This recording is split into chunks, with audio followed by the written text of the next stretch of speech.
In NYS scandals, the country loses close to $1 trillion, which is a third of its budget. So is the government serious of corruption? And more than the blame game, what can Kenyans do to make sure that the government invents new ways of dealing with corruption? On this segment of the show, we are involving Wanjiku to give us their ideas and what they think the government can do. And joining me on the streets of Nairobi that are everly as well, brimming with politics and opinions, are three gentlemen. And I'll start with the gentleman who is standing right here on this side. Gentlemen, thanks for talking to us. If you could kindly start by telling us your name. And when you hear the indices that the country is ranking 143 out of 180 in terms of corruption index, what do you as a Kenyan think of that? Yeah, my name is Jojo Luochogunde. It is important because corruption is a cancer eating our society, and it's much important incumbent upon the government to take decisive measures to ensure that corruption is wiped out. Because government agencies have to harmonize to ensure that we eradicate corruption. More so, corruption eradication has to start with us, because those who are involved in corruption are Kenyans, just like me and the other person. So if we take a decision not to give a bribe, not to engage in corruption, you realize the government will not be lamenting about corruption being a major cancer. So let it start with us, and then the government also should have concerted efforts to ensure that all the agencies are harmonized, to ensure that the corrupt feel the pain. In every corruption, there is often the giver and the taker. Whereas there is a blame on the government and those in authority, there are also Kenyans who give corruption, who give money. Does this paint a picture of equal corrupt society? Are we inherently corrupt? It is true, Kenyan society has had a serious decay because we cry of the government. The people doing this, they go to churches, go to mosques, go to temples. Why is it that we cannot take an effort to ensure that we change our lives? Yeah. It's good that you mentioned the role of religion. Can religion, faith and religious books be used to eradicate corruption? You know, the biggest problem is that the corruption has permeated into the religious society, whereby you find that the corrupt are being cheered in church. They get cheap. They encourage them to be difficult to the vice, but it's much incumbent upon the church leaders to ensure that we are corruption-free in the church. Then it will spread to other agencies. Gentlemen, thanks for talking to us. Let me get to your colleague as well, who is standing on this side. If you could kindly as well introduce by telling us your name. And I can see you are a youthful-looking person. What kind of a danger does that corruption poses to you, the young person? Yeah, I'm Gabriel Mwita. Corruption has become a chronic problem in Kenya because you find that, for example, money is being disputed from the government to the regions, different regions in Kenya. But that money is not reaching to the people it's supposed to go. Because the leader who are supposed to be the key or the face of the nation or the people who are at the ground, they're the ones who are using the money. And as a young person, what is your role as an individual? Do you even have a role in stamping out corruption in the country? Yeah, I have it, but the problem, because I know that this guy is the right thing, but who will I report to? I'm going to report to I can say he's the sponsor of it. Because, for example, today, if I found somebody stealing, I report it to the police. That person, he will be arrested. But before the day, he will be out. Gentlemen, thanks for talking to us. I understand we also have another colleague of theirs who is standing on this side. If you could as well kindly introduce by telling us your name and perhaps answer the question which begs, can Kenya be a corrupt-free country? Shall we ever reach a point where we will be corruption-free? Thank you very much. My name is Eric Milavi. The problem to corruption in Kenya is simply rule of law and political goodwill. Kenya was at par with countries like Korea and Singapore. But now, you can look at the status of Kenya, where Kenya is in terms of corruption. It has eroded the public gains that had been made and undermined development. So long as there is tribalism, there is poverty and ignorance, corruption will always flourish. You mentioned in 3 points, which is tribalism, ignorance and all that. How is that interlinked with the rise in corruption, with corruption in general? Because normally in Kenya, when somebody is accused of corruption, the tribe normally fights back. For example, it was evident in the case of Anne Waigoro and the NY Season 1, which Waigoro was defended based on a tribe and our people even went further in electing us the governor. Those are, of course, your allegations. That's your opinion. Continue. Yes, and you see, in that case, there's nobody who has ever been charged of corruption and prosecuted. So, and EACC has also alleged that over 500 billion per year get lost in corruption. This is money that if it can be injected in the economy, it can go in a long way in making Kenya a better country. From the president to Wanjiku, everyone says, at least in words, that corruption is the greatest impediment to development in the country. What can be done to make sure we stamp out corruption as a country? Simply, we see Kenyans need civic education. The president yesterday in Kakamega County alluded corruption being lethal in Kenya, whereby even the money that was allocated to maize farmers, the money was swindled by a few cartels. Therefore, Kenyans need civic education to understand what's corruption and to understand their right, in that Kenya can stand up against corruption. Like we have lost 50 souls just last week in road accident, where this was caused by corruption of a few individuals. If it were not for corruption, those souls could have been saved. Yeah. If one was to challenge you to paint a picture of Kenya with corruption less, what kind of Kenya will that be? Kenya corruption free can be. Kenya is a great country, and if we only fight corruption, which is a cancer that has corroded the nation, which can be, let me tell you, like a first world country, because we have all it needs. Yeah. Thank you, gentlemen, for talking to us. Of course, reactions of Kenyans talking to us matters corruption and what this is being. Of course, many of them echoing that this is a cancer that is causing a impediment to the development of the country, posing a challenge of what the country's future may be of like. Remember, the country loses close to a third of its budget, rather, which is 1 trillion to corruption, which a lot of Kenyans, of course, are concerned with. From me, Abubakar Abdullahi, back to you, Yusuf, in the studios. Thank you, Abubakar, for that. From the streets in Nairobi there is our reporter, Abubakar Abdullahi. Now, let me take you over to the streets on Twitter. And at Sasi, Farmer says, yesterday I watched a piece.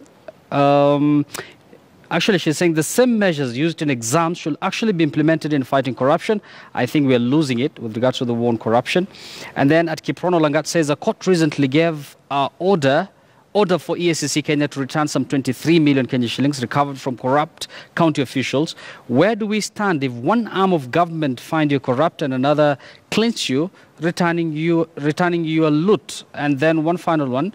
At Obunga, Pamo says, we don't need promises anymore, but action. Corruption is worse than gun terrorism, but we only talk about it without action. We have devolved corruption, and the Council of Governors are now the worst in graft. And I still have Dismas, Mark, Mamboleo, James, and Wakili Kipchumba. Mamboleo, let me begin with you. We've already had Dismas and Mark's point of view. Yes. And I'd like to hear your view on this, with regards to Kenya's, government's war on graft. You know, Yusuf, I like His Excellency the President Uhuru Kenyatta. Mm-hmm. But I want to advise him today. I want to look him in the face and tell him as follows. There is an article in the Constitution that is Article 132, which vests in him the power to appoint a lot of people in government, including cabinet secretaries and principal secretaries. Mm-hmm. But it does not only vest in him the power to appoint, it also vests in him the power to dismiss those cabinet secretaries, and the reasons are given. Mm-hmm. If you go to chapter 6 of the Constitution and enabling statute, you can see the reasons that are given for which a cabinet secretary should be sent home.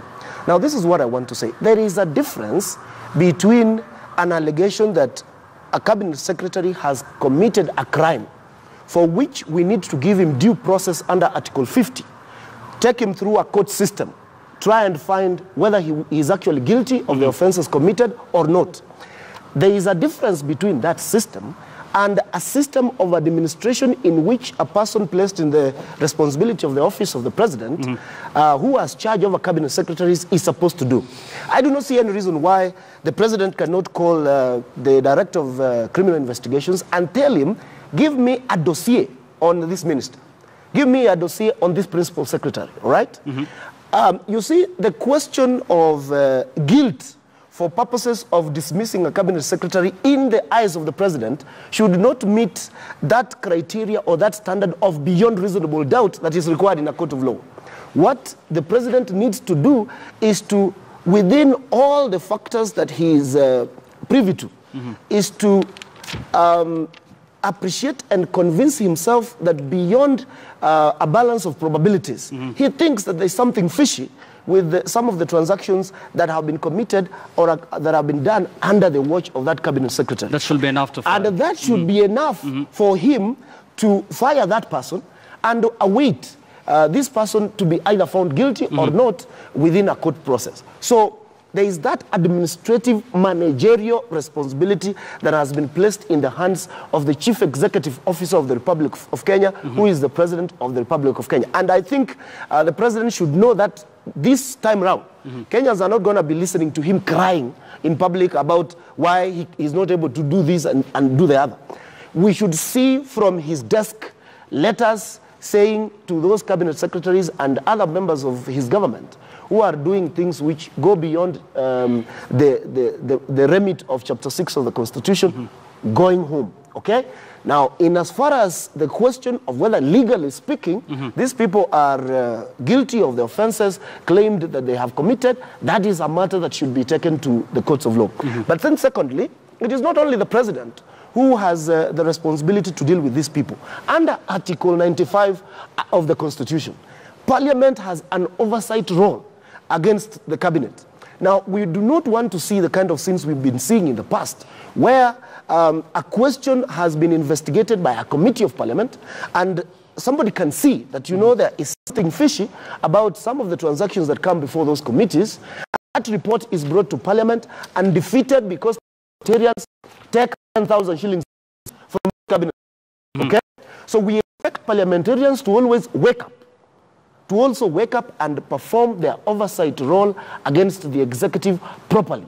So that if the president is not firing these people from office, then Parliament should be coming up with motions in which they name and shame these cabinet secretaries and order the executive that these people are people who should be fired. You see, while we know that this is a process that can be used, of course we want to make sure that every person who has a responsibility to deal with these questions deals with these questions. The president should tell investigative agencies that the days when you could massage reports that you bring to me because someone has spoken to you are over. If it is the EACC and it has a dossier on a cabinet secretary, let it give that dossier to the president for his action as the chief executive officer of this country. Basically, we should see heads rolling. Absolutely. Now. Yes, Wakili Kipchumba, as we close the chapter on the so-called graft Trojan horse. I mean, the people who actually believe that we don't even need a referendum in the first place. We have to deal with corruption first.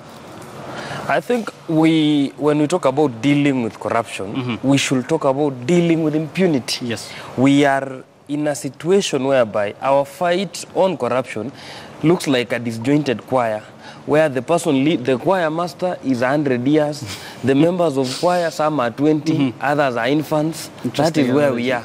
So the amount, we do not have a melodious voice coming out of the choir. Yes. Look at how we operate. Yes, we are fighting corruption, but impunity is on the rise.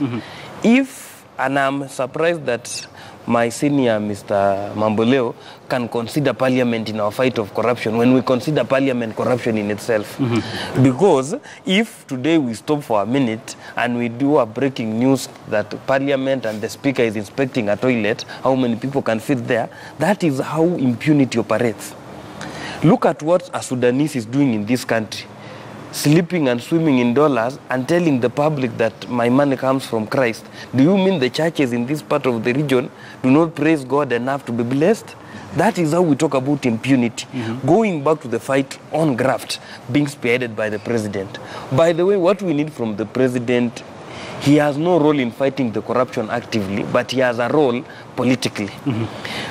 When we talk about that there is a due process, we appreciate Article 49, Article 50, all these articles on the natural justice thing. But as a president, his purpose is to the fitness of the people he appoints to cabinet or to various state agencies. The purpose we have courts in this country is to deal with the issues of guilt. But for him, if you are not fit, whether you are guilty or not, is none of his business. He appointed you to do some A, B, C, D. Whether you are not delivering, it is just for him to wake up one day and say you have been fired. Because take an example, if today I'm not attending cabinet meetings, there is no law that I have offended, but I'm unfit to lead. He should fire such a people. The other thing is this, and these I'm addressing to the president. Yes. We have elected Uhuru Kenyatta as the president. He has done the handshake. There is relative calm within the economic and the political scene of the country. What we require from the president are not ideas that he keeps on churning out to the public, is the implementation of the ideas that he churns out.